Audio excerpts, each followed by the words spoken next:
What up? We're here for this batch of the gumbo. Okay, clearly this is a vegan or a chicken gumbo, just in case y'all never figure that out. Uh, let's go ahead and get down. We're in chapter 15, and last time we read, right, we were in a whole bunch of things. No little thing is going to be an epic of epic proportion. Trust me. This is going to be like a miniature review while we go over the scripture. And just real fast, no little thing that you live on earth and that you breathe and that you're alive right now. That's no little thing, no matter how you break that cookie, no matter how you crack the ice. Okay. So when you actually start to put it together in your mind, everything I'm going to read to you is going to make sense. It's no little thing that the Most High God didn't wipe out all life and just start all over, right? And allow genealogy from the old world to live on. It's no small thing. I know people think that they know more than I do. I know they believe that who they listen to is going to deliver them from the darkness. I am only here for one reason. So that way I can get through the end of the Pentateuch and my people can understand greater with more understanding, overstanding, excuse me. Because by the end of this, you should be on top of everything that it is that's spoken about. Having said that, Moses is now dealing with an unruly people who have, in so many ways, given in to their lesser nature and have allowed themselves to become prematurely what they're not supposed to be. Let's just read verse 1 of chapter 15.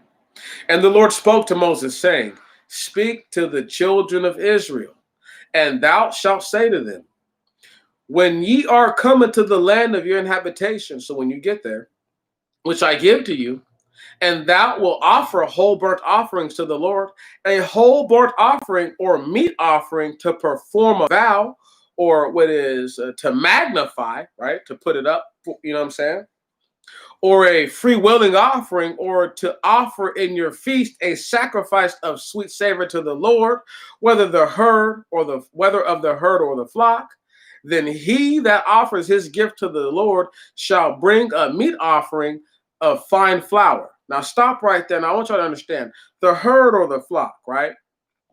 Now, why people don't understand is that these are different, obviously, two different governing bodies of species and genus. Let's just keep moving, even if they're related in a certain aspect, but they're different.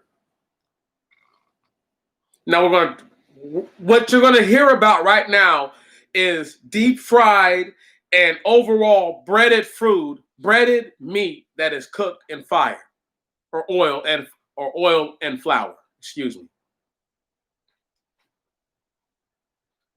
Then he that offers his gift shall bring to the Lord a meat offering of fine flour, a 10th part. Now understand, this is also of the herd and the flock. This is a big thing. Ephah mingled with oil, even with the 4th part of a hin. And for a drink offering, ye shall offer the 4th part of a hin on the whole burnt offering. Did you hear that?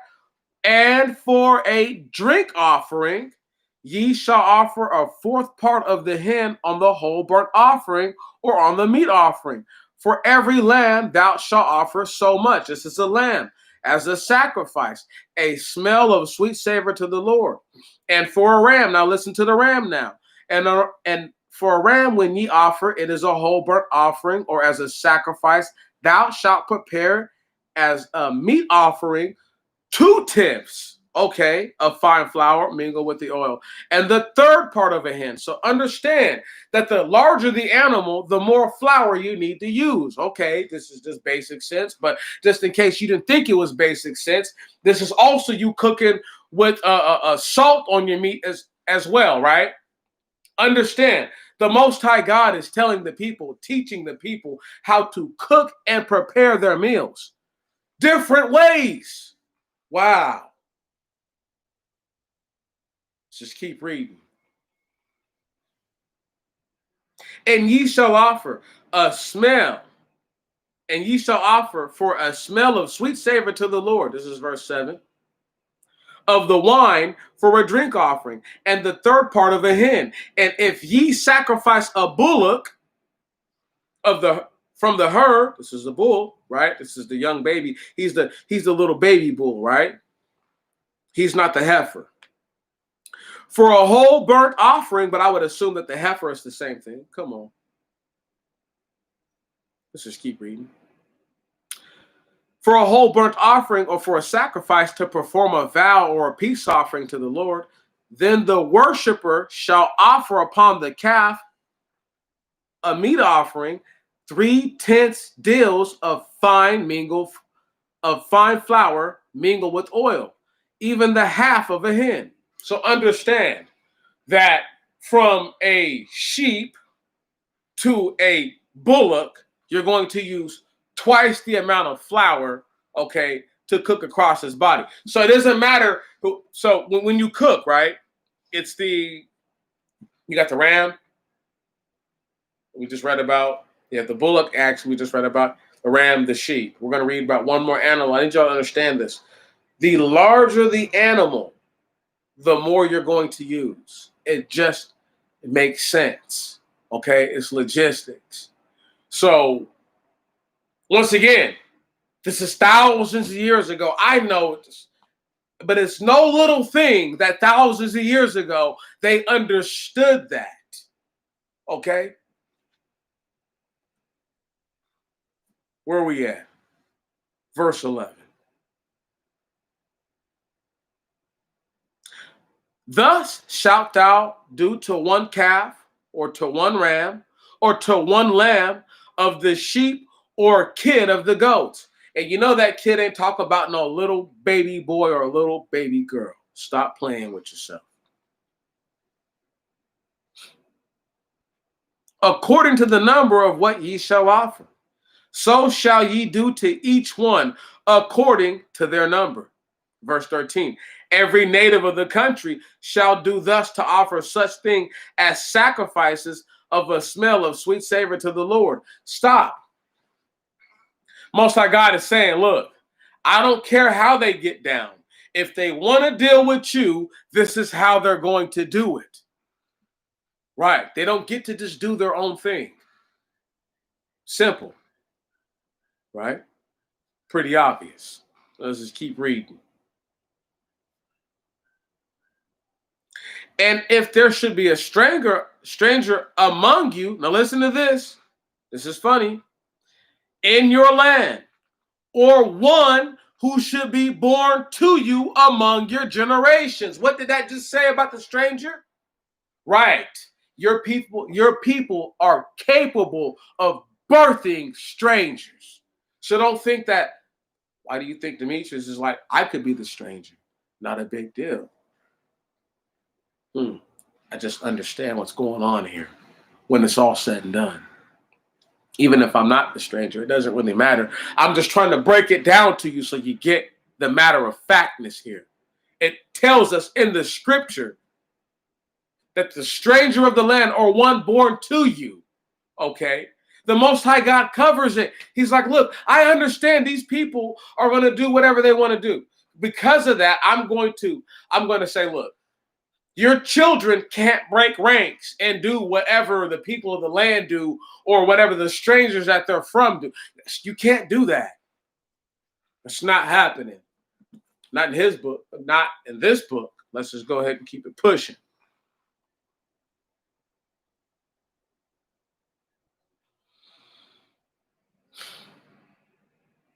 And if there should be a stranger among you in your land, or one who should be born to you among your generations, he will offer a sacrifice, a smell of sweet savor to the Lord, as ye do, so the whole congregation shall offer to the Lord. There shall be one law for you and for the stranger abiding among you, a perpetual law for your generations. Stop right there. The Most High God makes it clear. See, if you ever wonder why black people are all inclusive, it's because genetically speaking, biologically speaking, you come from a people who you'll let anybody come around because you have to do what we're doing. And if you don't, we'll bust your head wide open. Keeping it pushing.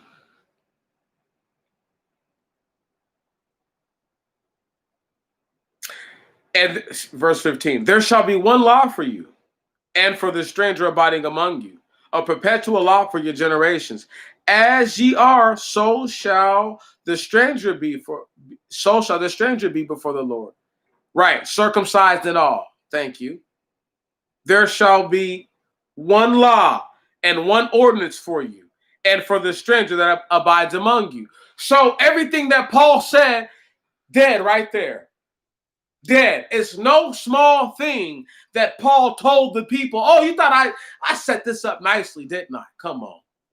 It's no small thing, okay, that the disciples, so-called, okay, made up a BS law for the Gentiles. That's bullshit. They were supposed to tell them, either you do this or nothing. That's why we're here now. Because you got half-steppers. You got leaders who call themselves leaders who want to hold hands with the same people who oppress them.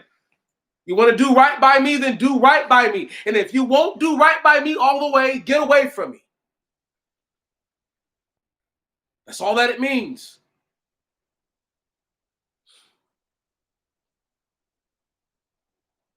Verse 17.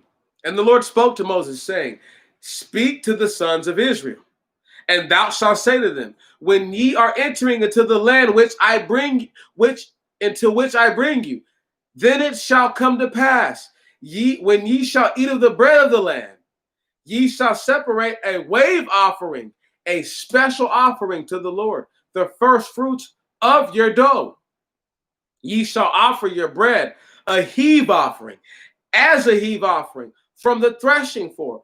So shall ye separate it, even the first fruits of your dough, and ye shall give the Lord a heave offering throughout your generations. So this is just a bread offering. So understand, y'all, cooking.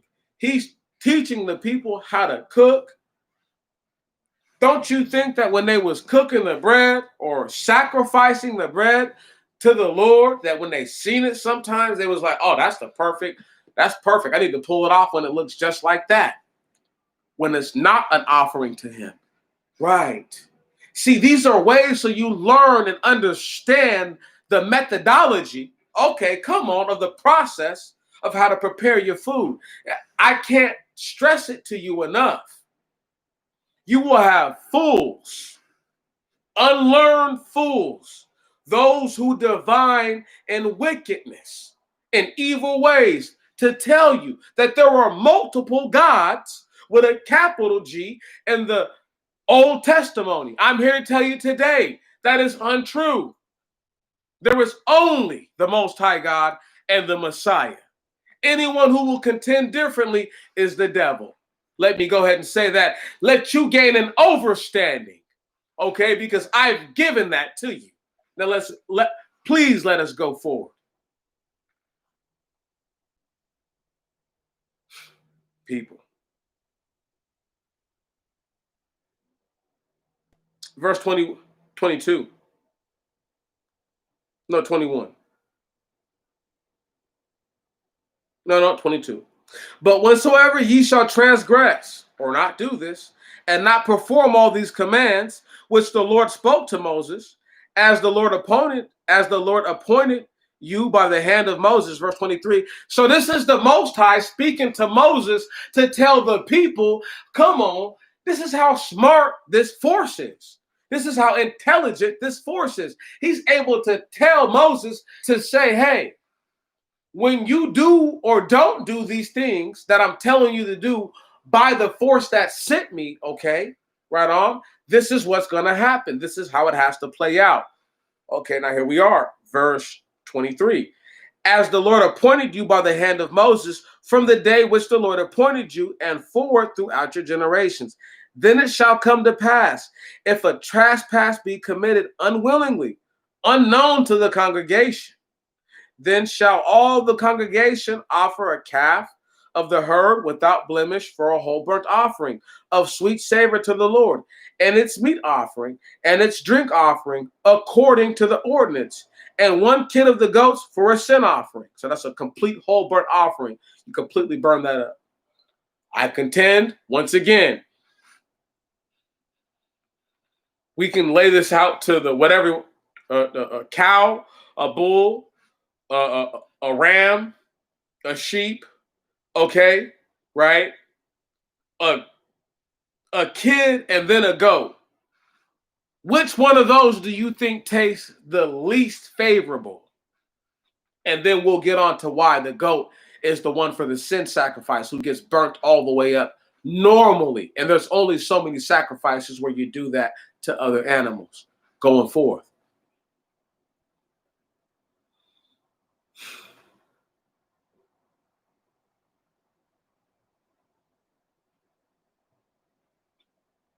Verse 25, and the priest shall make atonement for all the congregation of the children of Israel, and the trespass shall be forgiven them, because it is involuntarily. Now, if I say that it's involuntary, you know what that means to me? That means that when the people go into the land, and I have to skip forward, because everybody thinks they read the Bible, right? Everybody tells you that they read the Bible, right? It's no little thing. Here's what happens. When there are forces that oppress the children of Israel, where they can't keep these ordinances, where they can't keep these sacrifices, right? When you can do these things again, the Most High God is saying, this is how you sacrifice unto me. Right. See how it works? You see how that works? You see how it's not just, you just forgot. There's times where if you read the scripture, the children of Israel are being oppressed by outside forces. Normally the Philistines, out of all the groups who try to actually put their foot on their necks.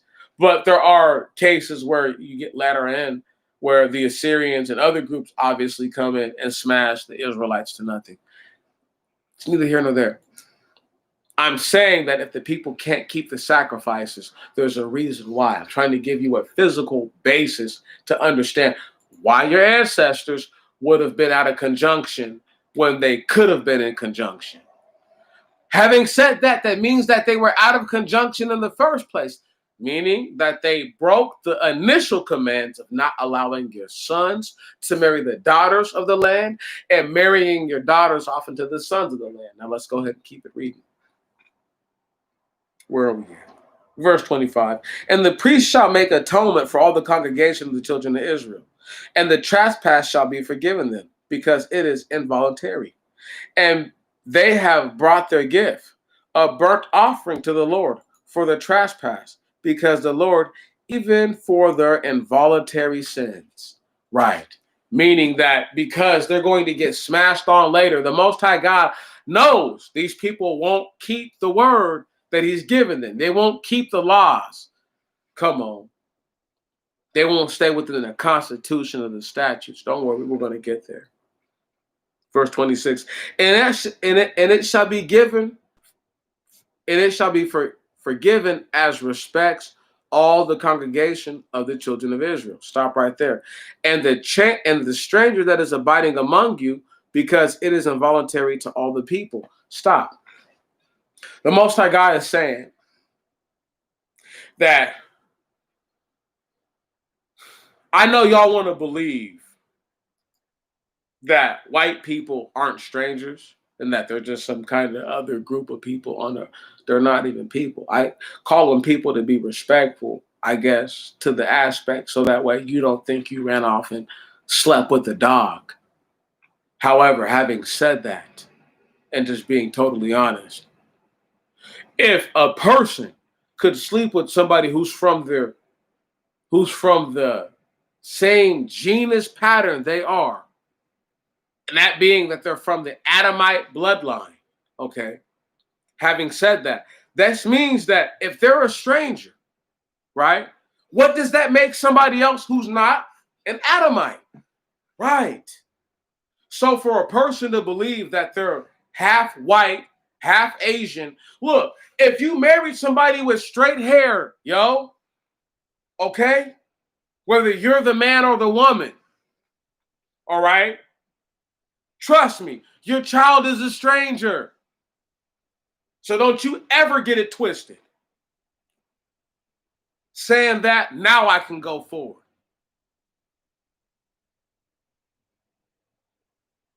Verse 27. And if one soul sin unwillingly, he shall bring one she-goat of a year old for a sin offering, and the priest shall make atonement for the soul that committed the trespass unwillingly, and that sinned unwillingly before the Lord, to make atonement for him. Obviously, there's a level of oppression. Something's going on to make you sin unwillingly. No duh. Now let's just keep reading, because everybody thinks they read the Bible, right? It's no little thing, though, y'all. When you're in a land where the people make you do what they want you to do. If that don't sound familiar, then leave me be right now, and I'll read to myself.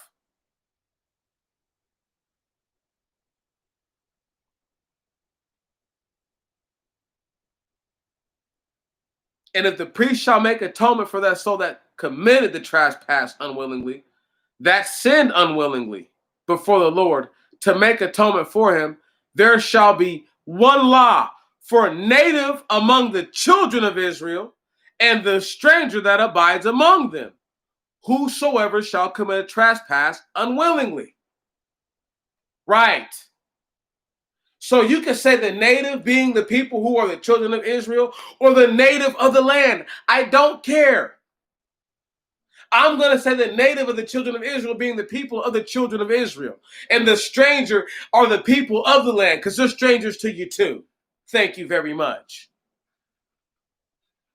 Everybody think they know something. Keep reading. Get your Bible open. Get your Septuagint open to the book of Numbers, okay?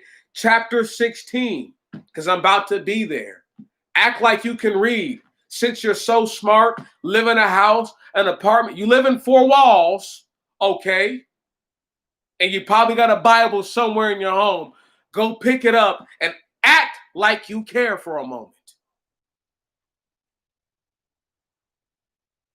There shall be one law for the native among the children of Israel, and for the stranger that abides among them, whosoever shall commit a trespass unwillingly. Verse 30, and whatever soul, either of the natives or the stranger, shall do anything with a presumptuous hand, right? Meaning that you know what's going to happen, right?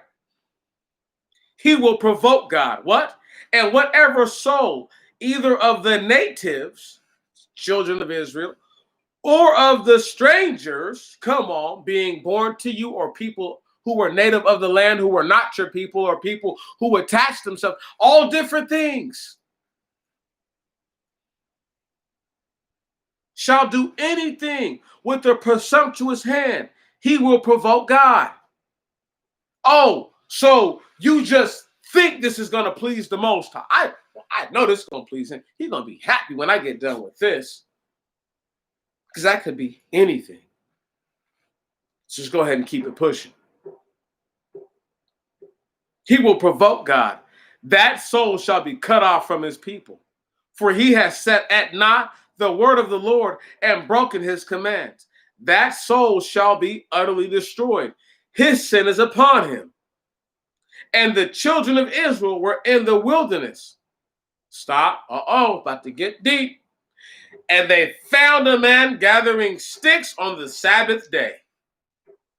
And they who found him gathering sticks on the Sabbath day brought him to Moses and Aaron and to all the congregation of the children of Israel. And they placed him in the custody. And they placed him in custody. What? In custody. What do you think they got these terms from? Let me just break it down to you. Y'all don't think, once again, I sit around and have to read these things continuously. I might read the same verse 20 times before I understand it. Once again, I know y'all read the Bible one time through and understand it all the way perfectly. I'm not as perfect as you, so don't worry. I'm going to break it down for all my people who don't seem to understand what's going on right now. This person didn't believe that they could get their whole head busted on the Sabbath. About to find out the hard way. That's just real sure.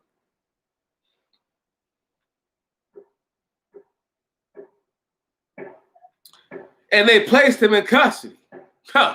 For they did not determine what they should do to him. Should have killed him on the spot. And the Lord spoke to Moses, saying, let the man by all means be put to death. Do ye all the congregation stone him with stones. And all the congregation brought him forth out of the camp. And all the congregation stoned him with stones outside the camp, as the Lord commanded Moses. And the Lord spoke to Moses, saying, speak to the children of Israel, and thou shalt tell them, and let them make for themselves fringes upon the borders of their garments. Don't have any of those. I don't think it matters these days. My ancestors didn't keep right. What good is it going to do for me to wear fringes around? Not being disrespectful. This is cotton I'm wearing. I'm not even supposed to wear cotton. Don't make me angry, people. A lot of things going on that we're not supposed to do. So, right, you're not supposed to wear cotton. You're supposed to wear wool. We just go ahead and go forward. You're supposed to wear animal skin. Hard to believe that, huh?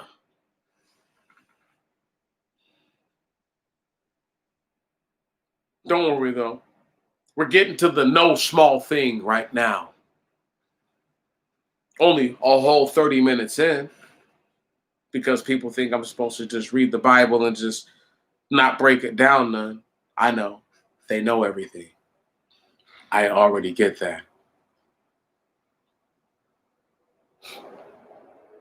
And the Lord spoke to Moses, saying, speak to the children of Israel, and thou shalt tell them, and let them make for themselves fringes upon the borders of their garments throughout their generations.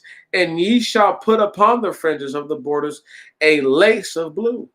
And it shall be on your fringes, and ye shall look on them, and ye shall remember all the commands of the Lord and do them. And ye shall not turn back after your imagination. Stop right there. The whole point of the fringes are to remind you of the commandments. What point are there to have fringes if you don't know the commandments? Come on. Hear me now. Well, you got people right here running around talking about, oh, you need to have fringes, fringes, fringes. They don't even know all the commandments, nor do they keep all the commandments. So that's pointless. Right. Everything you're hearing about has been sullied and tainted. No duh. So how can you keep the word of the Lord in the land where in which your people are already being held, okay, in captivity?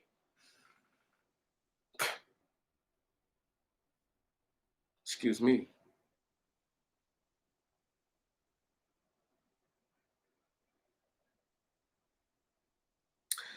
And ye shall not turn back after your imaginations, and after the sight of your eyes, in the things after which ye go a-whoring. Very peculiar. That ye may remember and be holy unto your God. Excuse me, whoa. That ye may remember and perform all my commands, and ye shall be holy unto your God. There we go. Verse 41.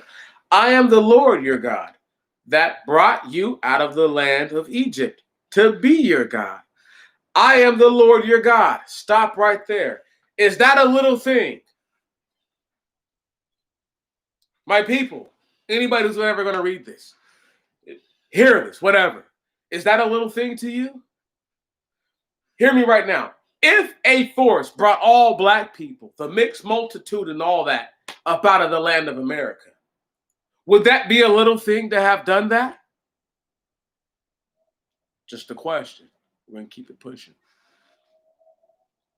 Verse 1 of chapter 16. And Korah, the son of Esau, the son of Koth, the son of Levi, and Dathan, and Abiram, the sons of Eliab, and On, the son of Paleth, the son of Reuben, spoke and rose up before Moses, and 250 men of the sons of Israel, chiefs of the assembly, chosen counselors, and men of renown. They rose up against Moses and Aaron and said, let it be enough for you that all the congregation are holy and the Lord is among them. And why do you set up yourselves against the congregation of the Lord? Stop right there. They're saying that we're holy enough. What? We're holy enough, bruh. You asking us to do all this? You asking for too much, bruh. Follow me now. I need y'all to realize this. There were scientists, dudes in the group, in the children of Israel back in the day, who tried to explain how the Egyptians got washed away. And now they said, oh, at the fourth part of the day, every day, it parts the waters and it does this. But for some odd reason, the fourth part of every day, it doesn't do that long for a whole nation of people to walk through it. Let that be said. Having said that, same God who delivered these people is like, whoa, since that's a little thing, do you think it's a little thing that you're still alive and eating and you're well? Men of renown. There are slaves in America. Stop it. Slaves in America who are renowned, who are far dead. So how could there not be men of renown who were have taken from a time where they were rescued from the captivity, come on, right, and not been famous? Let me just keep it pushing. I know quintessential Nick doesn't always get it done for you, but I'm getting it done today. Forgive me if I don't appeal to all your sensibilities. I'm sorry.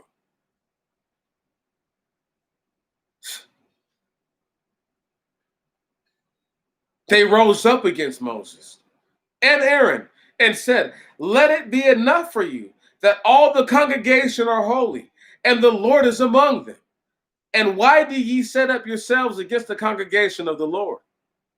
And you can say that that's because the Levites are trying to take an advantageous position. Whatever. It's BS. And when Moses heard it, he fell on his face. He's an old man. He doesn't have the energy to do this anymore. And he spoke to Korah and to all his assembly, saying, God has visited and known those that are his, and known those that are his and who are holy, and has brought them to himself, and whom he has chosen for himself, he has brought to himself. Stop right there. There are two kinds of people in the world that worship the Most High God. Did you hear me? There are those that love him willfully, and there are those that he chooses to make to love him. I'll let you guess which one I am. Verse 6, this do ye, take to yourselves censers, Korah, and all his company, and put them on fire, and put incense on them before the Lord tomorrow. And it shall come to pass that the man whom the Lord has chosen, he shall be holy. Let it be enough for you, ye sons of Levi. And Moses said to Korah, hearken to me, ye sons of Levi. Is it a little thing for you that the God of Israel has separated you from the congregation of Israel and brought you near to himself to minister in the services of the tabernacle of the Lord, and to stand before the tabernacle to minister for them? And he has brought thee near, and all thy brethren, the sons of Levi, with thee. And do ye seek to be priests also? Thus it is with thee and all thy congregation which is gathered together against God. And who was Aaron, that ye murmur against him? And Moses sent to call Dathan and Abiram, sons of Eliab, and they said, we will not go up, or we do not go up. Is it a little thing? Stop right here. Oh, listen to how they try to come at Moses. Is it a little thing that thou hast brought us up to a land flowing with milk and honey to kill us in the wilderness, and that thou altogether rulest over us? What? And what is that? What is that? Should have stayed in Egypt talking like that. Should have never put no hyssop or no blood over your door talking like that. And Moses should have had all they necks. Moses should have been having the Levites run wild through the camps, just going crazy, showing them like, okay, if y'all don't want to act right, I'll show y'all what's up. You just keep it pushing.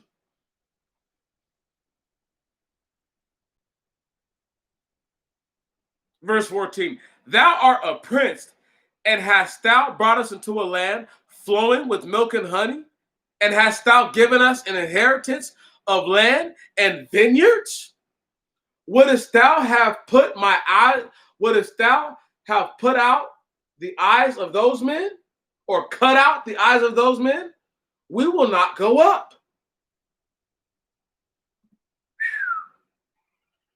You hear this guy? You hear him? He's saying pretty much that, I mean, in my mind, you can see this however you want to see it. He's trying to compare the pain of getting your eyes cut out to doing this task that Moses is asking him to do. That they've been saved and rescued. Understand? Just hear how ungrateful all this sounds. Extremely ungrateful. Listen to what Moses. Now, this is how Moses felt about it. Verse 15. And Moses was exceedingly indignant, exceedingly righteously angry. Right? That's what indignant means, righteous anger. And said to the Lord, do thou take no heed to their sacrifice. This is big. I have not taken away, this is all words that I can't see by the symbols. I have not taken away the desire of any one of them, neither have I hurt any one of them. And Moses said to Korah, sanctify the company and be ready before the Lord, and thou and Aaron, and they tomorrow, and take each man his censer, and ye shall put incense upon them, and shall bring each one his censer before the Lord, 250 censers. And thou and Aaron shall bring his censers, and thou and Aaron shall bring each his censer. And each man took his censer, and they put them on fire, and laid incense on them. And Moses and Aaron stood by the door of the and Moses and Aaron stood by the doors of the tabernacle of witness. And Korah rose up against them, all his company, by the door of the tabernacle of witness. And the glory of the Lord appeared to all the congregation. Hear this. And the Lord spoke to Moses and Aaron, saying, separate yourselves from the midst of this congregation, and I will consume them at once. And they fell on their faces and said, O God, the God of spirits and of all flesh, if one man has sinned, shall the wrath of the Lord be upon the whole congregation? And the Lord spoke to Moses, saying, speak to the congregation, saying, depart from the company of Korah round about. Now stop right there. How many times have I read to you Moses and Aaron saving these guys? They should have let them die. See, I'm going to tell you a secret. Something I learned as I was reading this. I said, Meech, I said, if Moses, well, stop. If Moses and the Levites have been the only ones to make it out the wilderness, would the Most High God have not kept his word by the seed of Jacob, the seed of Isaac, and the seed of Abraham not living? Right. Thank you very much. It's a matter of righteousness. You don't have to like it. Moses should have done that. I contend that. Moses should have done that. And because he didn't, he cost himself not being able to see the promised land. Had he killed them all off, he'd went to the promised land no matter what.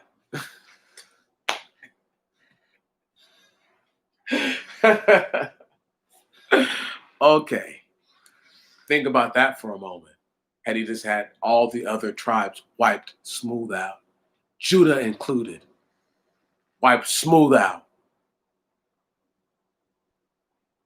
would have changed everything.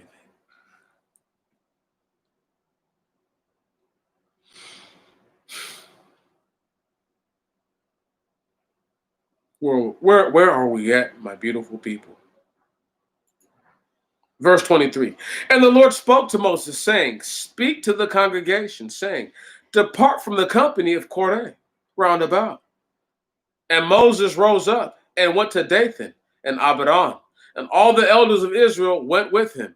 And he spoke to the congregation, saying, separate yourselves from the tents of these stubborn men, and touch nothing that belongs to them, lest ye be consumed with them in all their sin, because they're unclean. So if you're unclean, if you touch something unclean, you're unclean. You have to be consumed too. Right.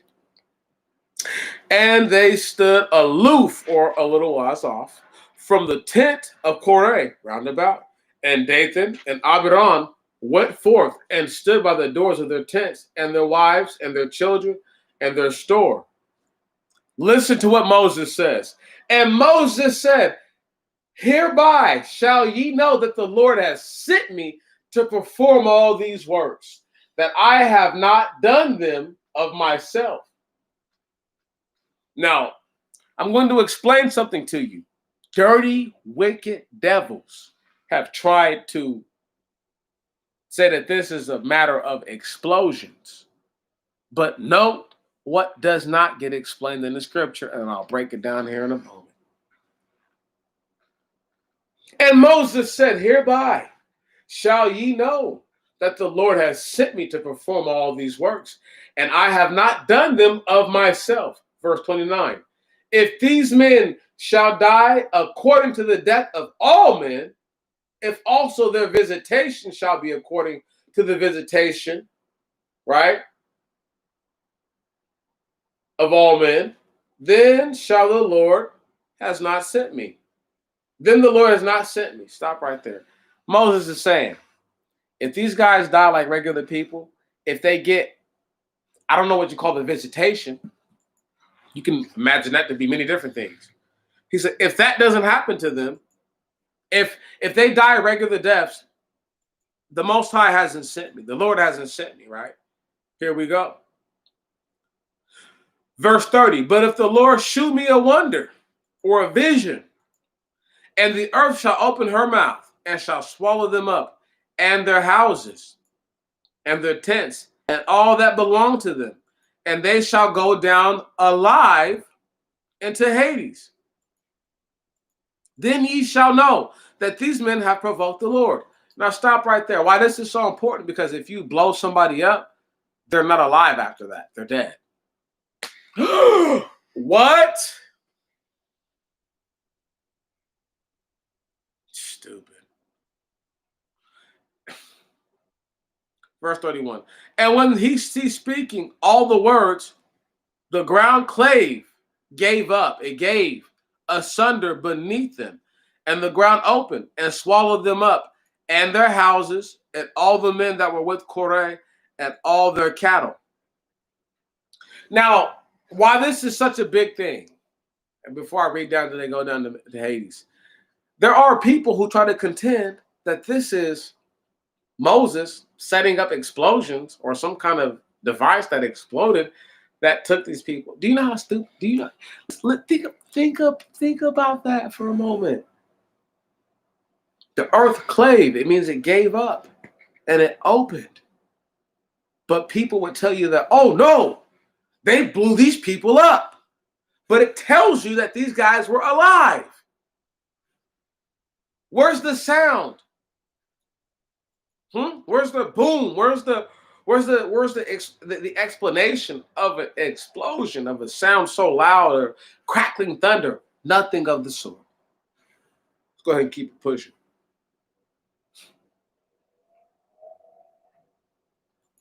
And when he ceased speaking all these words, the ground clave asunder beneath them, and the ground opened, and swallowed them up, and their houses, and all the men that were with Korah, and their cattle.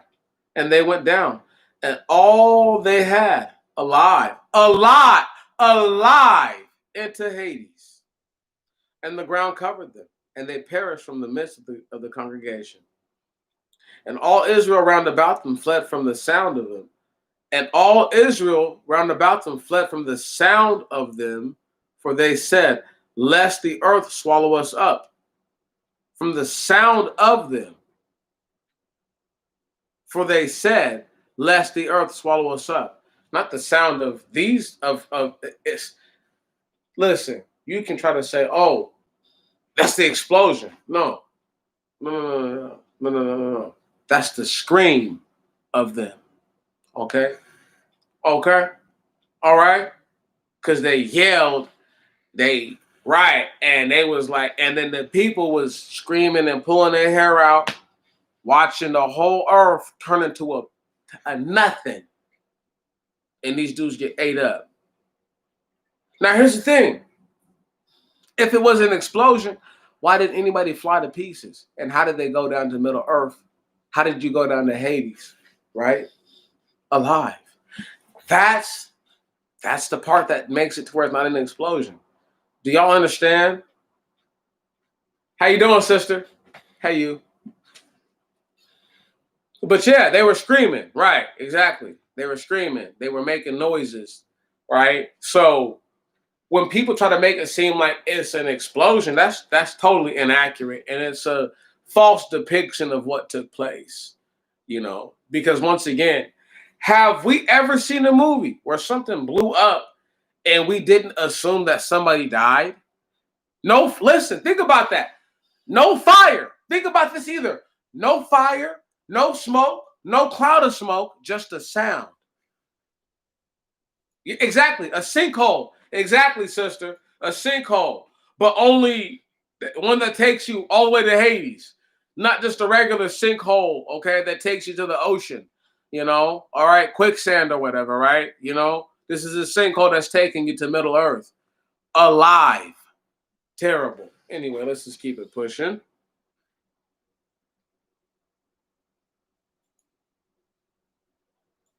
Where are we at? Verse 34, and all Israel round about them fled from the sound of them. From the sound of them. For they said, lest the earth swallow us up also. And the fire went forth from the Lord and devoured the 250 men that offered incense. So listen.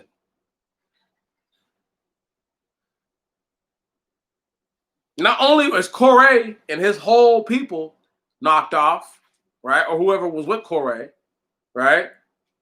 You could say Corey if you wanted to, but it's Korah to me, right? So you can say Corey if you want. I don't really care. Korah and his people were knocked off. And then the other 250 who rose up got burnt up. Listen to this.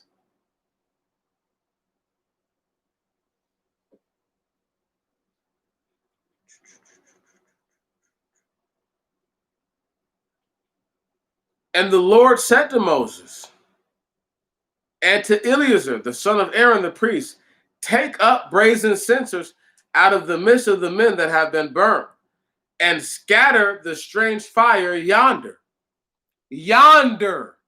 That's the word the Lord used, okay? for they have sanctified the censers, because they've been burnt up, of these sinners against their own souls, and do thou make them beaten plates a covering to the altar, because they were brought before the Lord and hallowed, and they became a sign to the children of Israel. And Eleazar, the son of Aaron, the priest, took the brazen censers, which the men who had been burnt brought near, and they put them as a covering on the altar. So he's saying that they literally beat the brazenness down into the altar. They literally beat a level of brazen. The censers that were there, they literally smashed them and made them formate into the altar. Come on. As a sign like, yo, remember what happened the last time when people were trying to rise up, doing too much? As it's supposed to remind the people, y'all, when it's all said and done. Where we at? Verse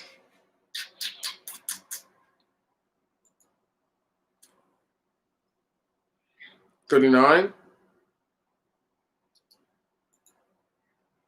And Eleazar, the son of Aaron, the priest, took the brazen censers which the men who had been burnt brought near, and they put them as a covering on the altar, a memorial to the children of Israel, that no stranger might draw nigh, who was not of the seed of Aaron, to offer incense before the Lord. So shall he not be as Korah, and as they that conspired with him, as the Lord spoke to him by the hand of Moses. Now stop right there. Now I want y'all to really understand what really took place. Everybody that got burnt up were not, listen, everybody that got burnt up were not Levites. Everybody that got swallowed up, can you dig that? Okay. Right. It's a big deal. Like, Corday is his house is a direct family of people who have like a job within the tabernacle. Now, this is why white people try to say that, oh, the children of Israel got tired of Moses and killed him. That's stupid. That makes no sense. It makes absolutely no sense. Okay? People get frustrated and they do things when they get frustrated. And you have to remember that that's just a moment in time. Okay? Now, had these people maintained their ways of righteousness and abstained from doing things that they weren't supposed to do, this wouldn't even been an issue. Where we at?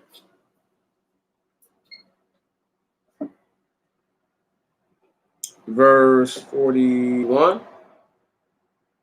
And the children of Israel murmured the next day against Moses and Aaron, saying, ye have killed the people of the Lord. Really?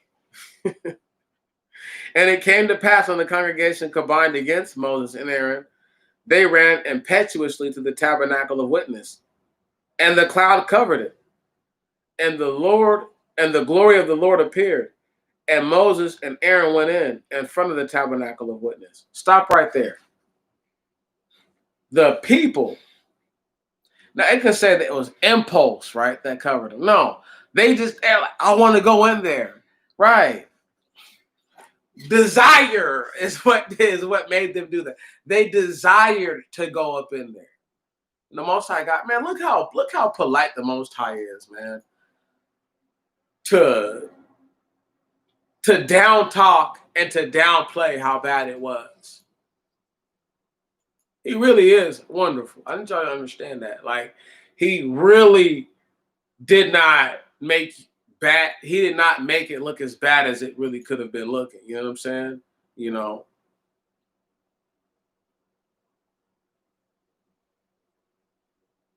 I just be laughing sometimes to myself. You know, you have to pay attention to the nature of people, or they have a particular tendency to do things.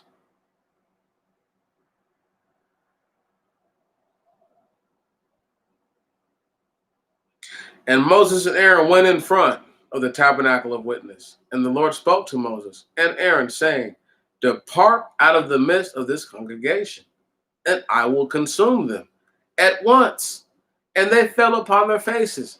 Again, saving this sorry gathering lot of people. Oh my goodness.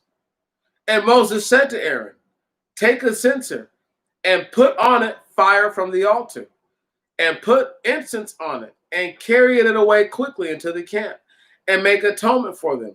For wrath is gone forth from the presence of the Lord. It has begun to destroy the people. And and Aaron took as Moses spake to him.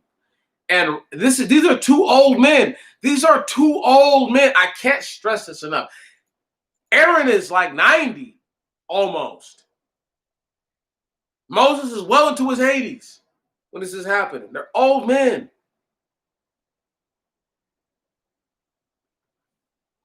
And ran among the congregation, for already the plague had begun among the people. And he put on incense and made atonement for the people. And he stood between, and he stood between the dead and the living, and the plague ceased. Stop right there.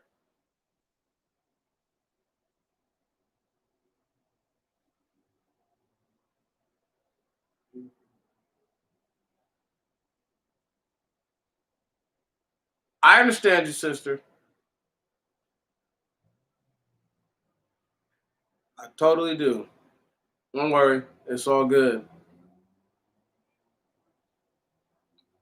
And they that died, and so understand here's what happened. There were people who were dying, clearly people already dead, people who were still alive. Aaron runs, puts himself between all this. You know, this incense is once again this frequency and all this stuff is a frequency based happening. None of these things happen outside of frequency. Everything is frequency. That's why I always laugh when people do things, because they don't understand, right? But they believe the Most High God is going to bless them to be somewhere where they think is favorable, till he crushes their whole head wide open, right? That's why I don't think I'm going to be somewhere favorable. Word. Nor do I believe that I know things that aren't true that I'm trying to promote or make people to believe are favorable. That's nonsense. So that's why I always laugh, because it's like, it's easy to think that you're in a situation until you're in a whole nother situation that you don't want to be in. And these people, once again, because the Most High God just not killing people, right? He's just not smashing people's heads in, word, every day, that they forget that, like, yo, he's still here. And this is why it's sometimes, for me, it's more frustrating as a person, as a grown man, because, I'm about to be on chapter 18 pretty soon. Chapter 17 is so short, you know what I mean? It's just a few verses.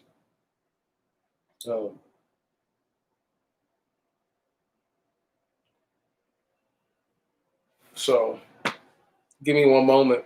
Let's just read this. And he stood between the dead and the living, and the plague ceased. That's verse 48, verse 49. And they that died in the plague were 14,700, besides those that died on the account of Corday. Now, I want to go back real quick, right? Just want to read something real quick, right? One moment. One moment.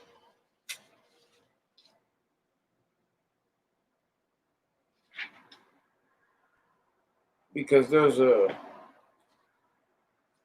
another happening.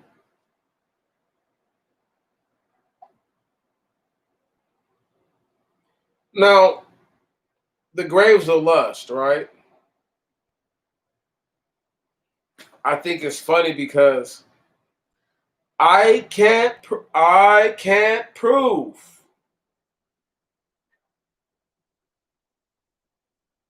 cannot prove that the graves of lust have anything to do with this.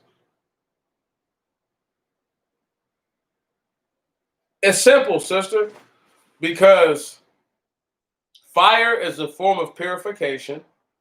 So that's its own. The frequency that fire exists in on its own is its own frequency. The brazen censer, the brass itself, in order to hold brass in its shape, all those things take different levels of alchemy and chemistry, whatever you want to call it. That's its own frequency. Okay? The incense, what it's made out of, all the things that it consists of, are their own frequencies. When they come together, they make another frequency. Understand me? Hear me now. So when you put all these different frequencies together, right, there's a frequency that the people don't understand is there, is clearly present.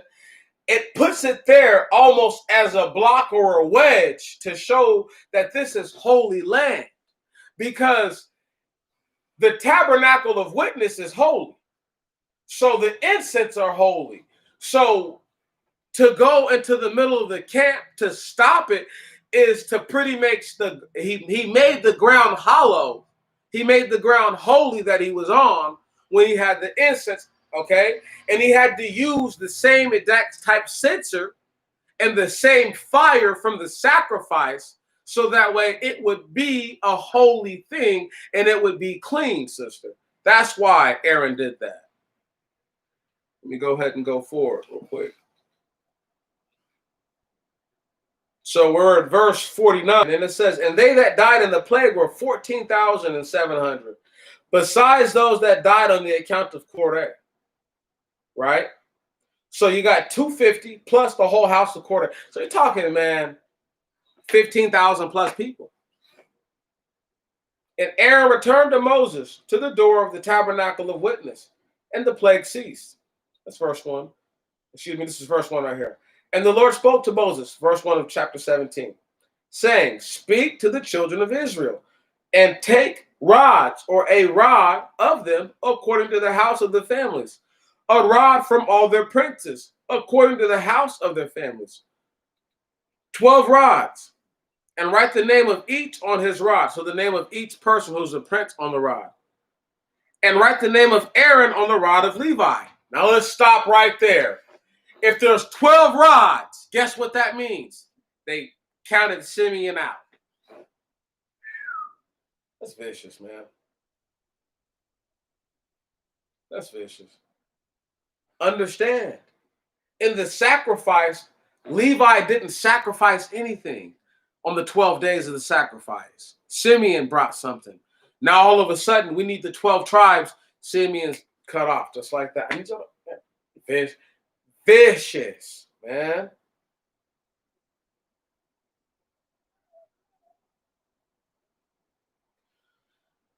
Let's just keep reading. Verse 3. And write the name of Aaron on the rod of Levi, for it is one rod for each. They shall give them according to the tribe of the house of their families. And thou shalt put them in the tabernacle of witness known to thee. Or in the tabernacle of witness before the testimony, where I will be made known to thee. There we go. And it shall be, the man whom I shall choose, his rod shall blossom. And I will remove from me the murmuring of the children of Israel, which they murmur against you. And Moses spoke against the children of Israel, and all the chiefs gave him a rod each, for one chief a rod, according to the house of their families, 12 rods. And the rod of Aaron was in the midst of the rods. And Moses laid up the rods before the Lord in the tabernacle of witness. And it came to pass on the morrow that Moses and Aaron went into the tabernacle of witness. And behold, the rod of Aaron for the house of Levi blossomed and put forth of bud, and bloomed blossoms and produced almonds. And Moses brought forth all the rods from before the Lord to the sons of Israel. And they looked, and each one took his rod. And the Lord said to Moses, lay up the rod of Aaron before the testimonies to be obedient. Whoa. Lay up the rod of testimonies as a sign for the children of Israel of the disobedient. There we go. and let the murmuring cease from me, and they shall not die. And Moses and Aaron did as the Lord commanded Moses, so did they. And the children of Israel spoke to Moses, saying, Behold, we are cut off, we are destroyed, we are consumed. Everyone that touches the tabernacle of the Lord dies. Shall we die utterly? Stop right there. So, several things going on right here. Number one, something special happened. Okay. People can say that their rod really wasn't a rod of wood. I mean, it wasn't a rod of steel. It was wood. It's just so stupid.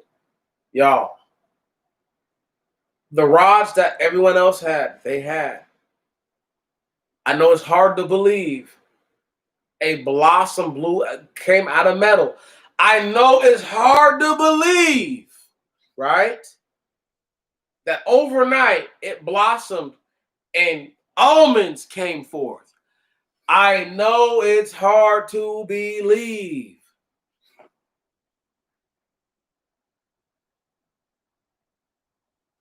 These are the same people. I need y'all to understand. As much as you don't want to believe, these same people used to sacrifice to cows, donkeys, horses, and all kinds of things, believing that things like this would happen to them. Think about that for a moment before you laugh me off and count me out. Because it's no little thing that these things are happening. It's no little thing, y'all. It's epic. You think it's a small thing to grow produce from metal, inside of metal? Do you know the level of understanding that it takes to do that? I don't want to talk about it. Now you're talking about mineral concentration, mineral dispersion, talking about nutrient concentration, nutrient dispersion. You're talking about what you think is photosynthesis, talking about what you think is so-called hydration. Listen, there's so many different things that go into this, right? And then you talk about the ability for the Most High God to choose the level of permeability, right, of the rod where in which this blossom of almonds could be produced. It's really more than people believe it to be. It's an epic thing, you know. I don't know about gamma, sister, because I don't know if I don't know if you need gamma radiation to affect any of that. That's why I don't talk about things like that. That's why I didn't talk about ultraviolet or ultra red or infrared or anything like that. It doesn't matter because at the end of the day, whatever those frequencies are that are needed to take place to do that, those are the things that are done. That's why I said frequency in the first place. Because gamma is what? A form of frequency, sister. That's right. So it doesn't matter if it's gamma because it's still frequency. You know what I'm saying? So I'm just saying, not that you're wrong or that you're right. It's just that it doesn't matter at that level because it doesn't say. You know what I mean? And there's no one way to say that how if you combine all these different frequencies, what they do to a given mineral in a given position on the earth, all those things matter. You know what I'm saying? Like literally, like what you call longitude, latitude, like where it sits on the earth matter, because that dictates a certain level of frequency. Now you're talking about if you're talking about gamma or ultraviolet, right, or infrared, right? Blase, blase, blase. So it's a lot of different little things. That's why I try not to get too carried away about that because there's no one way. There's no way that I know. I'm not going to act like, oh, I know that's gamma radiation. When I say Moses is radiated, I just know he's radiated. That's it. You know what I'm saying?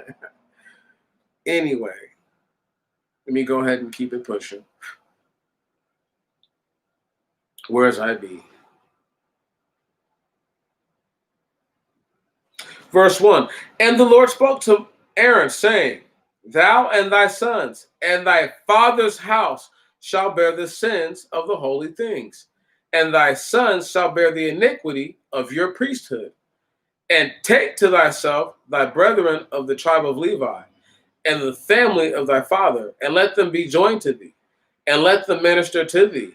And thou and thy sons with thee shall minister before the tabernacle of witness, and they shall keep thy charges, and the charges of the tabernacle. Only they shall not approach the holy vessels and the altar, so both they and you shall not die. And they shall be joined to thee, and shall keep the charges of the tabernacle of witness, and all the services of the tabernacle. A stranger shall not approach to thee. But not. I don't know if y'all remember when I said that people of the actual other tribes could be considered strangers because they married people or they had children with people who were not the people. And I contended that the tribe of Levi had the most serious gene continuity, right? So they kept it in the family without getting derogative.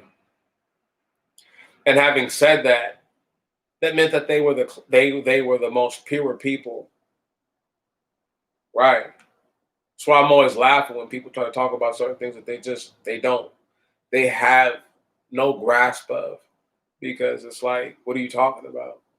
Right on? Like literally, what in the heavens of heavens are you talking about? Right? Because I don't know. That's what I be wondering with people. And y'all have to wonder in the same things, because you have to realize this is a book telling us what happened verbatim. You have people who take one verse, and swear on the Holy of Holies. They know more than God himself. We just go ahead and keep it pushing and just keep reading, because I'm almost done. I'm almost at chapter 20 already. I'm only going to read a few chapters, then I'm going to be done. And then I'm going to shut it down. And then I'll probably come back. When I come back again, I might have the desire to just read the rest of the book of the Numbers to you. Right. Who knows? Knock it all the way down, be done with the Numbers, and then move on to the book of Deuteronomy after I do a review.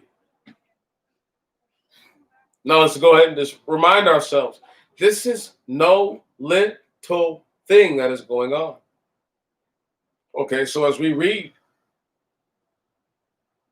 and ye shall keep the charges, verse 5, of the holy things, and the charges of the altar, and so there shall not be anger or in or among the children of Israel, and I have taken your brethren, the Levites, out of the midst of the children of Israel, a present given to the Lord, to minister in the services of the tabernacle of witness. And thou and thy sons after thee shall keep up your priestly ministration, according to the whole manner of the altar, and that which is within the veil. And ye shall minister to the services of the office of your priesthood, and the stranger that comes near shall die. Now follow me. The people clearly got out of conjunction with all these things. So this is why the Most High God is like, I'm done killing people who get close. Y'all don't care? I don't care. If it don't matter to you, it don't matter to me. And I'm going to let y'all keep getting further and further and further away from me, so that way I can smash your heads in. Don't worry. Mod, regular history,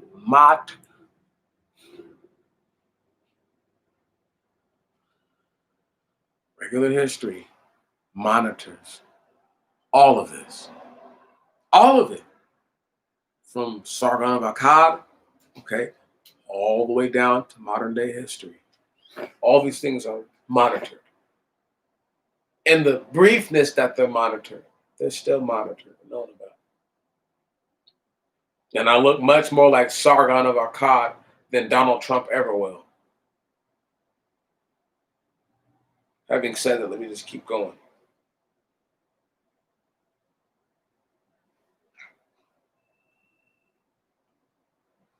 Verse 8, And the Lord said to Aaron, behold, I have given you the charge of the first fruits of all things consecrated to me by the children of Israel. And I have given them to thee as an honor, and to thy sons after thee for a perpetual ordinance. And let this be to you from all the holy things that are consecrated to me, even the burnt offerings from all their gifts, and from all their sacrifices, and from every trespass offering of theirs, and from all their sin offerings, and whatever things they give to me of all their holy things. And they shall be thine and thy sons. In the most holy place shall ye eat them. Now, the whole entire idea was that the priesthood was supposed to stay small, outnumbered by the people. So, no matter how little the people sinned, how little the sacrifice may have been, there would have been mandate and mandatory sacrifices throughout the year. There would have just been people who felt the need to sacrifice throughout the year. Therefore, the riches, the inheritance of the Levites would have never diminished. Let me go ahead and keep going.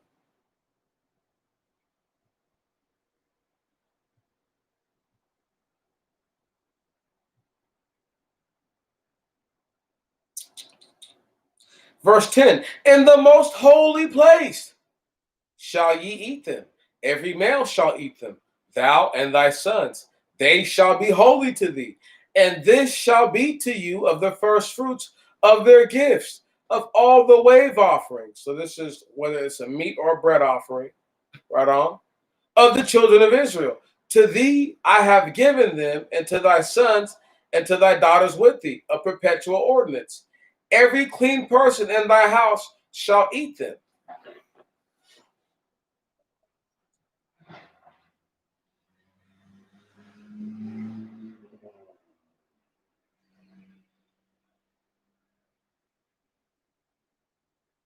Yes, sir. I'm extremely positive. I'm highly positive about that. I'm so positive.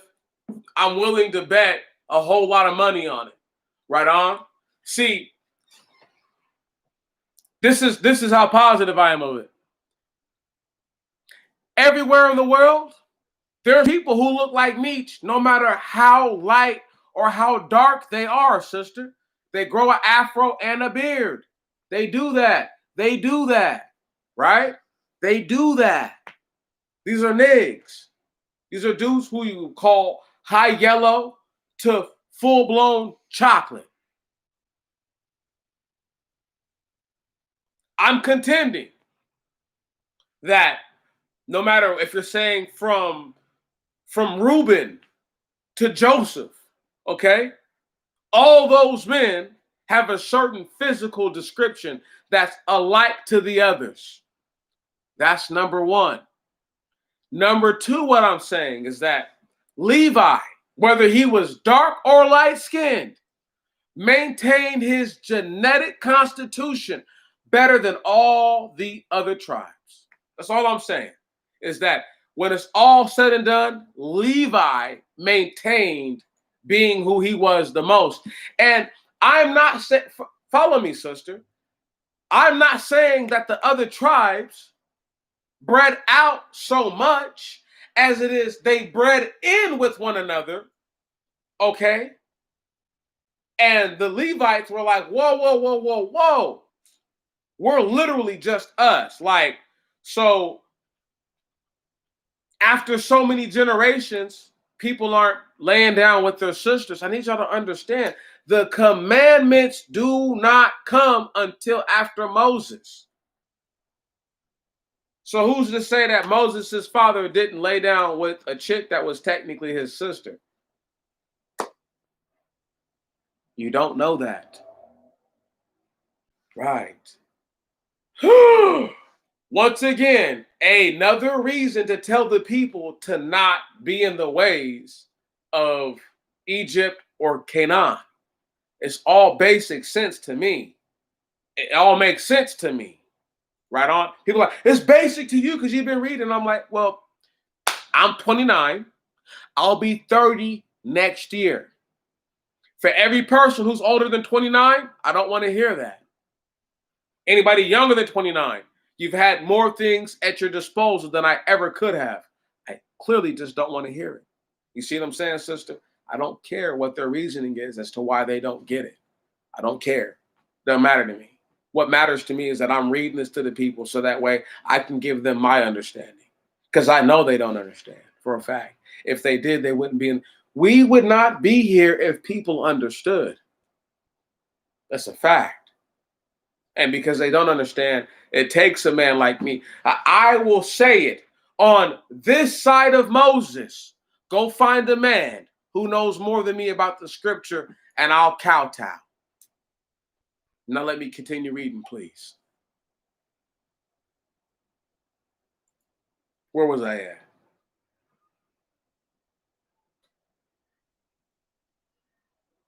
First fruits, yada yada.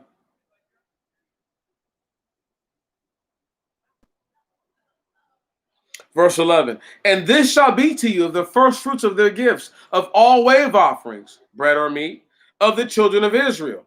To thee have I given them, and to thy sons and thy daughters with thee, a perpetual ordinance. Every clean person in thy house shall eat them. Every first offering of oil and every first offering of wine, their first fruits of corn, whatsoever they may give to the Lord, to thee have I given them. All the first fruits that are in the land, whatsoever they shall offer to the Lord, shall be thine. Every clean person in thy house shall eat them. Every devoted thing among the children of Israel shall be thine. And everything that opens the womb of all flesh, whatsoever they bring to the Lord, whether man or beast, shall be thine. Only the firstborn of men shall be surely redeemed, and thou shalt redeem the firstborn of unclean cattle. And the redemption of them shall be from a month old, their valuation of 5 shekels. It is 20 oboli according to the holy shekel. But thou shalt not redeem the firstborn of calves, and the firstborn of sheep, and the firstborn of goats. They are holy. And thou shalt pour their blood upon the altar, and thou shalt offer the fat as a first, and thou shalt offer the fat as a burnt offering for a smell of sweet savor to the Lord, and the flesh shall be thine. Also, the breast of the wave offering, and as the right shoulder, it shall be thine. Every special offering of the holy things, whatsoever the children of Israel shall specifically offer to the Lord, I have given to thee, and to thy sons, and to thy daughters with thee, a perpetual ordinance. It is a covenant of salt forever before the Lord, for thee and thy seed after thee. Stop right there. Once again, can't stress it. Being told how to cook the right things. The Most High God said, look, you will not offer to me unclean cattle, and you're not going to offer your children to me, your firstborn unto me. No, you're not. But you're clean. Firstborn cattle need that. All that. Thank you. Go and sacrifice that. You're going to give that up. Thank you. See, that's a level of, and the Most High God doesn't say blemished or unblemished. Firstborn, I want it. Because the firstborn is precious. Yeah. Respect it. Anybody that has children loves their firstborn in a way that they can't appreciate their lastborn, even if they only have 2 children. Come on, let me break it down. The lastborn is their baby, and they appreciate their baby as much. But their firstborn is their firstborn. This is my legacy. No? Let me go ahead and keep it going. One of these days, y'all going to appreciate Nick Man for everything he does. He might not be here anymore, but it don't worry. It doesn't matter. I've done, I have done for the people what they might not do for themselves. And I felt the need to do it because I felt no one else would do it. I do really appreciate y'all. We're going to get to chapter 19 here real soon. And then we get to chapter 19. I'll read up to chapter 20. And then I think I'm going to be done. You know what I'm saying?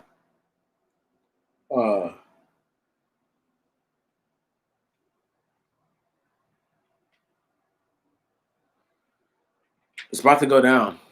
I want to hold off on this next part because at chapter 20 is about to go all the way down, right on. And I don't want to get too carried away. I wanted it to, no little thing to be the subject matter. And let's go ahead and continue to read, because it's no little thing that the Most High God has told us. He has given to us all these things. It's no little thing that you can bring. I can read. Y'all think that's a little thing? You think it's a little? Look. That's how much of the Septuagint I've read so far. Is that a little thing to you? We're on page 201. Is that a little thing to y'all? It's no little thing, y'all. That we can appreciate and really hold these things personal. It's no little thing. I guess you were born reading, writing, and talking. You weren't taught any of that. You just knew it already. I appreciate my gift from the Most High God. I know they're gifts. I know they're nothing other than a gift. Verse 20. And the Lord said to Aaron, thou shalt have no inheritance in their land, neither shalt thou have any portion among them in the midst of the children of Israel. And behold, I have given to the sons of Levi every tithe in Israel for an inheritance for their services, whereinsoever they perform ministry in the tabernacle of witness. You take it easy, sister. Hopefully, everything stays the way it's supposed to stay. You be good down there. And just do what you can do. Do your best. That's it. Do your best. I'm rooting for you. If ain't nobody else rooting for you, know that Nig Man is rooting for you. Way up here in Washington State. Come on. Let's go ahead and keep it pushing, y'all. And behold, verse 21, I have given the sons of Levi every tithe in Israel for an inheritance. I've given them everything that are the sacrifices for their services, whereinsoever they perform ministry in the tabernacle of witness.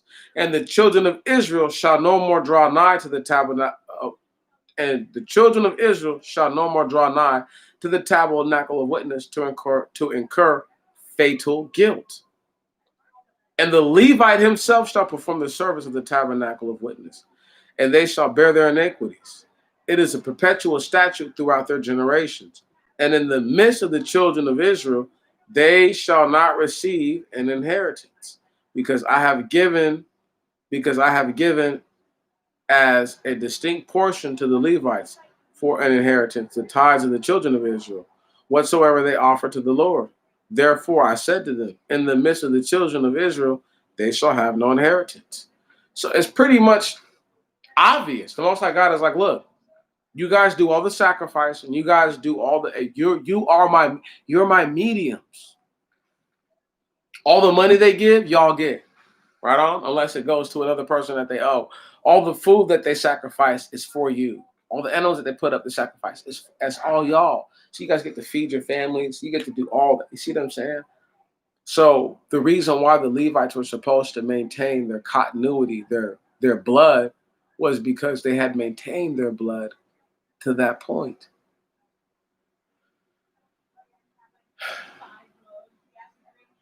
There were people who were part Egyptian, part Syrian, part Ammonite, part Moabite, part this, part that. Guys who were just mixed up from one tribe. So this guy has an Ephrathite father and a Yehudite mother, or this guy has a Gadite father and a Benjamite mother, right on? You see what I'm saying? So, and there might be small dialect differences even between the tribes because of where they're placed in Egypt. Certain parts of the languages that they maintain, certain parts that they don't maintain, certain twang that they pick up, certain twang other guys don't have. Understand it. It's little small little things like that. Okay. It's not just so much as we're from one region and we consider the Most High God one name. And it's like, no, we all know his name, or we don't know his name in this instance. It's more or less that these people are,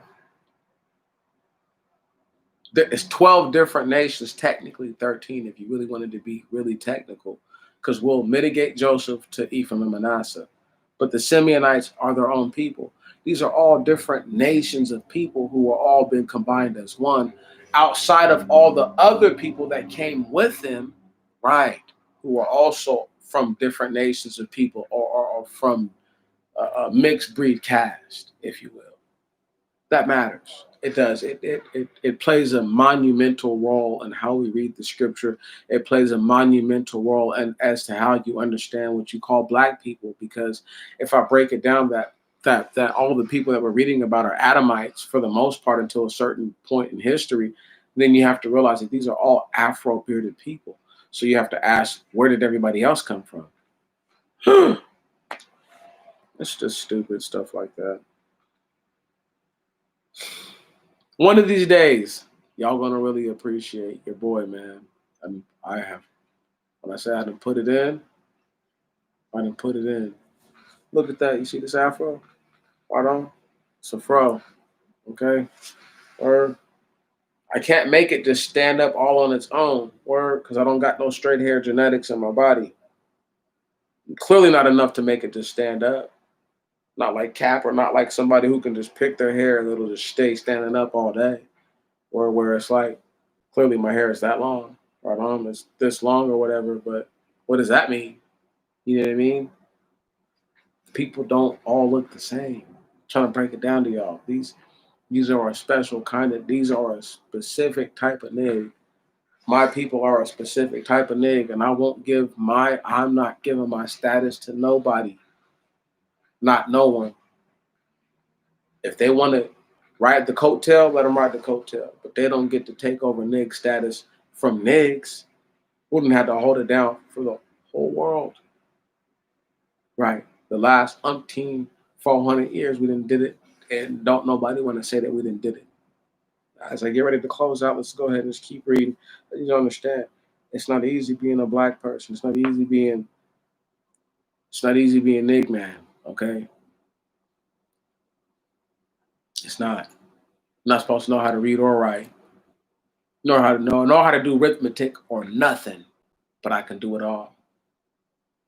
And I'm reading it to my people right now, something that breaking it down to you in a way in which I know no pastor has ever done for you. And yet you'll diminish me, but you'll give 10% to the church. For that, I speak nothing but rebuke on you. Let me continue. And I don't want anything from you. I just want you to realize that you're not as righteous as you believe you are because you give to the unrighteous. And the righteous don't want anything from you. Think about that. Verse 21, and behold, I have given to the sons of Levi every tithe in Israel for an inheritance, for in their services, whereinsoever they perform ministry in the tabernacle of witness. And the children of Israel shall no more draw nigh to the tabernacle of witness to incur fatal guilt. And the Levite himself shall perform the service of the tabernacle of witness, and they shall bear their iniquities. It is a perpetual statute throughout their generations. And in the midst of the children of Israel, they shall not receive an inheritance, because I have given as a distinct portion to the Levites for an inheritance, the tithes of the children of Israel. Whatsoever they shall offer to the Lord, therefore I said to them, in the midst of the children of Israel, they shall have no inheritance. And the Lord spoke to Moses, saying, thou shalt also speak to the Levites, and shalt say to them, if ye take the tithes from the children of Israel, which I have given you from an inheritance, Then ye shall separate from it a heave offering to the Lord, a tenth of the tenth, 1%. And your heave offering shall be reckoned to you as the corn from the floor, and as an offering from the winepress. So ye also shall separate from them offerings of the Lord out of all your tithes. And whatever ye shall receive of the children of Israel, ye shall give them as an offering to the Lord to Aaron the priest, of all your gifts of every first fruit, the consecrated part from it. And thou shalt say to them, when ye shall offer the first fruits from it, then from the threshing floor, and as produce, then shall it be reckoned to the Levites as produce from the threshing floor, and as produce from the wine press. There we go. And ye shall eat it in any place, ye and your families, for this is your reward for your services in the tabernacle of witness. And ye shall not bear sin of reason of it. For ye shall have offered an offering of first fruits from it, and ye shall not profane the holy things of the children of Israel, that ye die not. Stop right there. Oh my goodness. He's saying that when you take the offering and you offer the offering, when you get to go do what you're about to go do, you can do whatever you're doing with it now. But for the things that are actually meant to be eaten in the holy place, you're going to eat them in the holy place. You're not going to deviate from that. But for something that's an offering of the offering, go ahead and do your thing. From what I'm understanding, what I can read, what it makes sense to me. You know what I mean? Like, he's not saying that you don't have to treat your own offering like that, right on? Because you're already offering a part of the offering. So if you already done ate your stuff in the holy place, this 10th part of the whatever you're going to take now, whatever, you don't, that's all for you to do your thing with, bro. You don't have to be secret about it. But understand, the Most High God had them to eat things in secret in the holy places so that way people couldn't see what they were eating. Right. These guys are eating gravy on their meat. It's all, anyway, it's going down for the Levites. Not supposed to be like that for the other tribes. They're supposed to be subject to you. All you guys are like, oh, we can't get gravy. We're not supposed to have gravy. No. The Levites are supposed to make it for you. If anybody, right. Right. They're the ones who do all the cooking, the real cooking. So if you sacrifice something, you have to bring it to the tabernacle. And it has to be sacrificed the way that sacrifices are supposed to be done. Thank you. Right. You're talking about, oh, I can't just feed my family. No, bro, because you fed your family normally with bread, man. You didn't eat meat. I need y'all to really understand this. Meat was not something you were supposed to eat every day.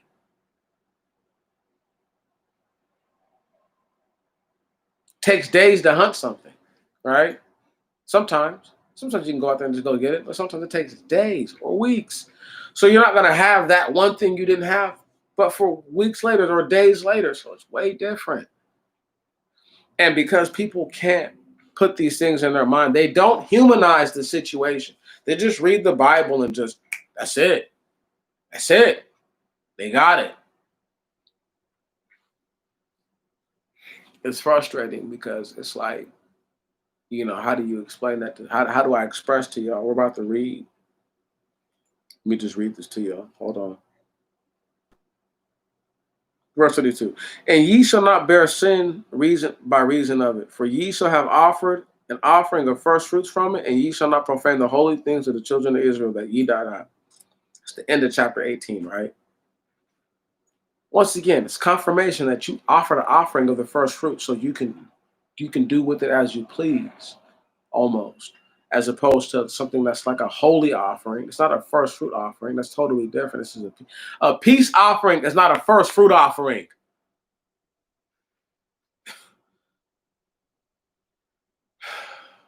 Oh my goodness.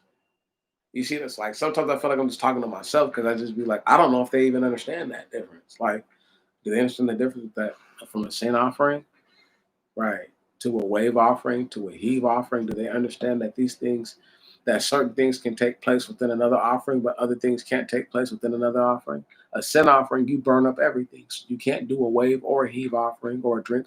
None of those things can take place in sin offering. Okay? You can't do a first offering and a sin offering at the same time with the same animal. It doesn't.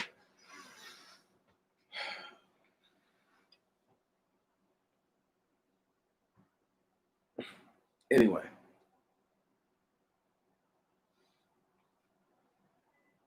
I just be like, yeah, I'm clearly this side of Moses. Don't worry. Before we get done, I'm going to make a video called that, This Side of Moses. Something just like that. And I'm going to break it all the way down. How pretty much on this side of Moses, I'm the coldest dude to have lived in a long time. And it doesn't really matter if people agree or not. Scripturally speaking, there's nobody has, I want you to understand this. As far as you know, you don't have to share. You can keep it all to hoard me to yourself. I know I'm a guilty pleasure. I understand that, right?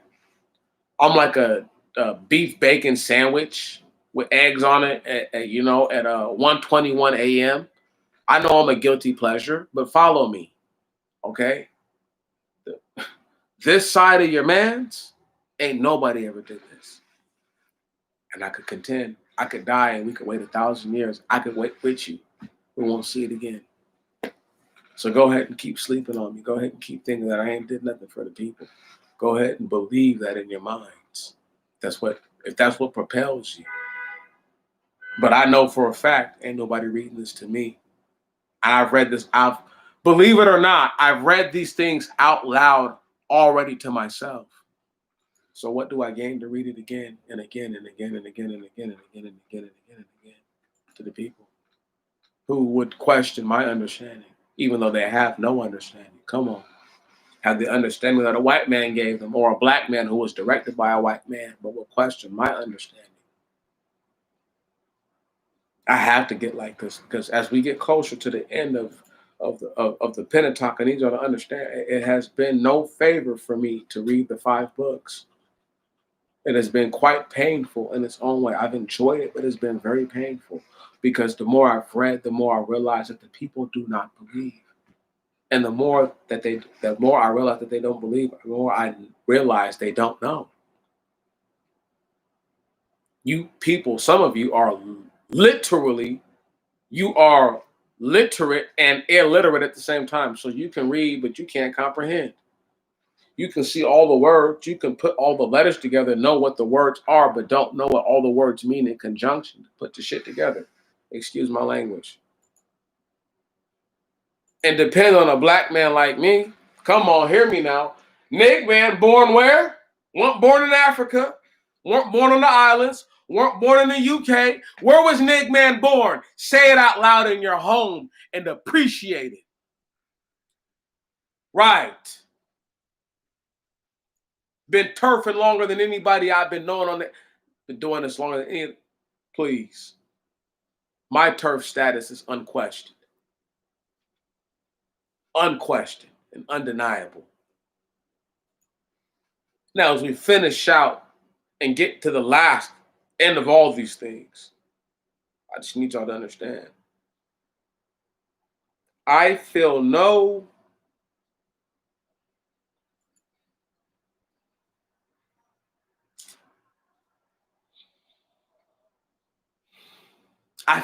old debt to the people when I get done. I can't stress that to y'all enough. I felt like I owed y'all something all these years, all this time. I felt like I owed the people something. And now that I've gotten to the point to where it's like I've given them everything that I would give my little son, as far as biblical understanding and fine tuning myself I've given them more than I would give my son. More than I've been able to give my son for sure, but more than I've given him for sure. I've given them all that I would give that little boy. So I don't think I owe the people anything else. I don't owe them my life. When I lose my life, it'll be because it's for a righteous cause, not because the people want me to die.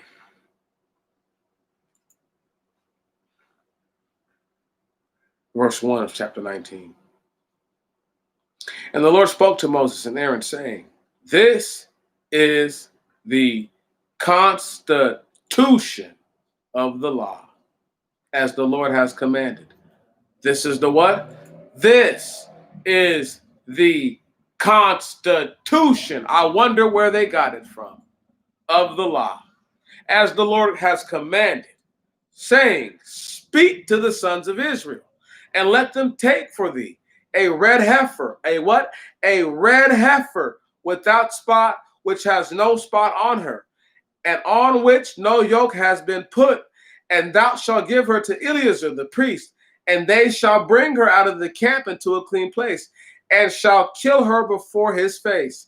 And Eleazar shall take of her blood, and sprinkle her blood 7 times in the front of the tabernacle of witness, 7 times in representation of the 7 days of the week. Thank you very much.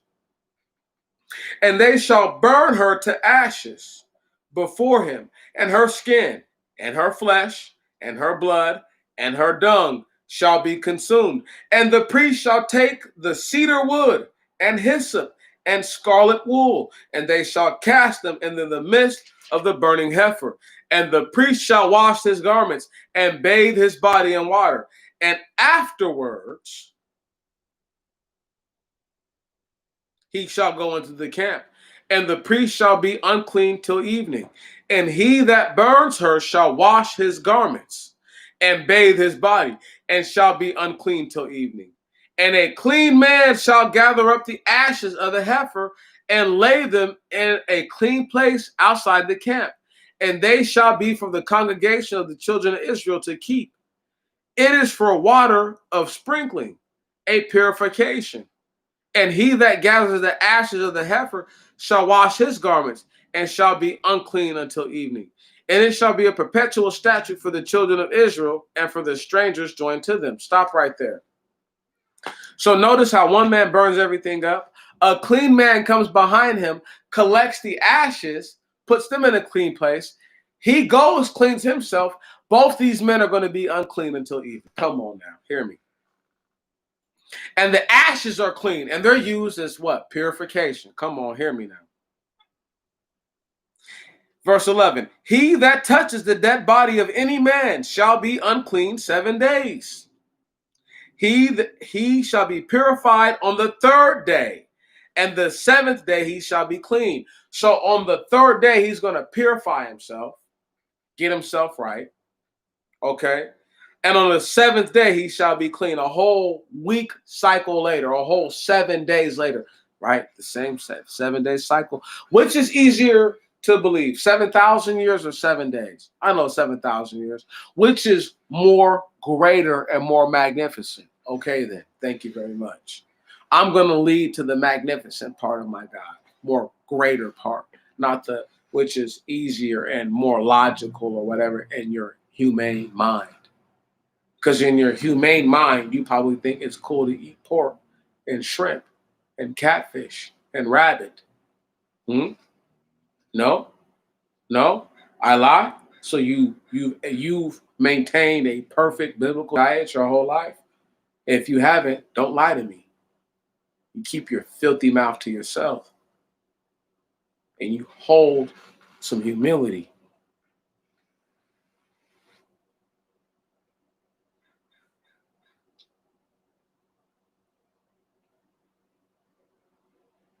So again, it's no little thing that I'm reading this to you. I could have kept hard to believe I would have learned every single thing that I know and could have kept it all to myself.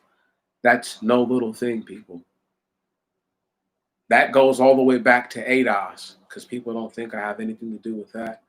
People don't think I have anything to do with all the movements going on right now. I'm Nig Man number 1, not number 2 or number 3. I'm Nig Man number 1, Soul Brother number 1, whatever you want to call me. I'm him. And they know it. I give them hope when they have no hope, because I believe in something that they don't want to believe in, and I objectively believe in it, and I'll break their heads if they don't believe me. That's what makes me so great to them. Makes me so great to you. Right. It's because I believe something so greatly. Maybe you don't believe in the same way, but because I believe it so vehemently, that you can't not abide by what I'm saying because I've given it sense and I've given it life. Obstruct justice of the Most High God and fall victim to your own wicked ways. Let me continue.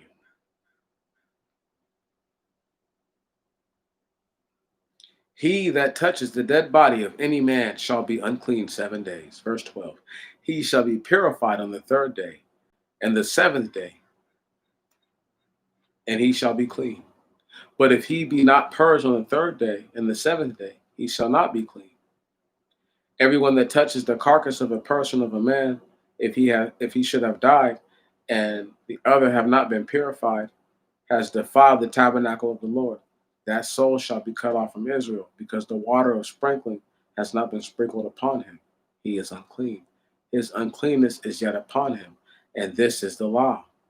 If a man die in a house, everyone that goes into the house and all things in the house shall be unclean 7 days. And every open vessel which has not had a covering bound upon it shall be unclean. And everyone who shall touch a man slain by violence, or a corpse, or a human bone, or sepulchre, shall be unclean 7 days. And they shall take for the unclean of the burnt ashes of purification, and they shall pour them in running water into a vessel. And a clean man shall take hyssop and dip it into water, and sprinkle it upon the house and the furniture and all the stones that are therein, and upon him that has touched the human bone, or the slain man, or the corpse of the tomb. And the clean man shall sprinkle water unto the unclean on the third day and on the seventh day. And on the seventh day he shall purify himself, and shall wash his garments and bathe himself in water, and shall be unclean till evening. And whatever man shall be defiled and shall not purify himself, that soul shall be cut off from the midst of the congregation, because he has defiled the holy things of the Lord. Because the water of sprinkling has not been sprinkled upon him, he is unclean. And it shall be to you a perpetual statute. And he that sprinkles the water of sprinkling shall wash his garments. And he that touches the water of sprinkling shall be unclean until evening. And whatsoever unclean man shall touch the unclean, that soul that touches it shall be unclean until evening. Now, as we get done, because I'm wrapping it up, whew,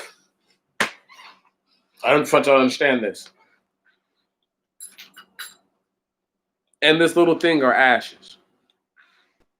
Ashes have carbon in them. Carbon has a purification factor, but ashes are dirty. So, though you purify yourself with the ash, you now have to wash yourself still to make yourself totally clean. Thank you. Because the purification of the ash is supposed to clean the infection or clean the dirtiness. I understand it's the carbon. I'm trying to break it down. I want to get too carried away. I know people think I don't know nothing. I know y'all think I don't knows nothings, but that's what it is. We got to chapter 20. We stopped at chapter 20. We're at 15, 16, 17, 18, 19. That's 5 chapters. It's plenty of chapters. There's a lot going on in these chapters, and it's no little thing. I cannot stress it enough. If you think my service is a little thing, don't ever watch me again, ever.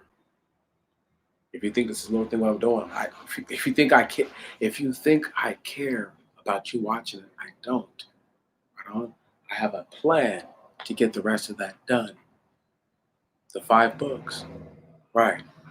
And if you think that takes your assistance, if you think it takes you watching me for me to do that, you're sadly mistaken, and you've lied to yourself about your level of self-importance.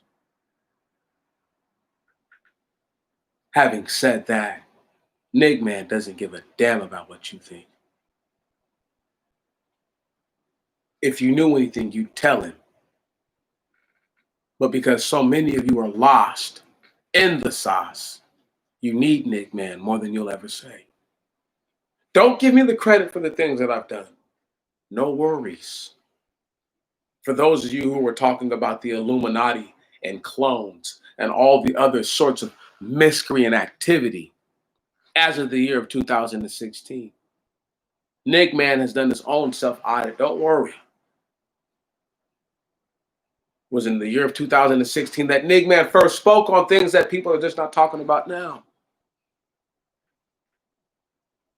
I have been the spirit. I have been the literal, very the point of the spear. I have been that.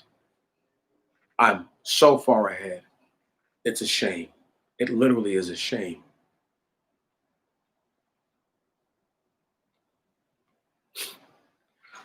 My people, I salute you for your time.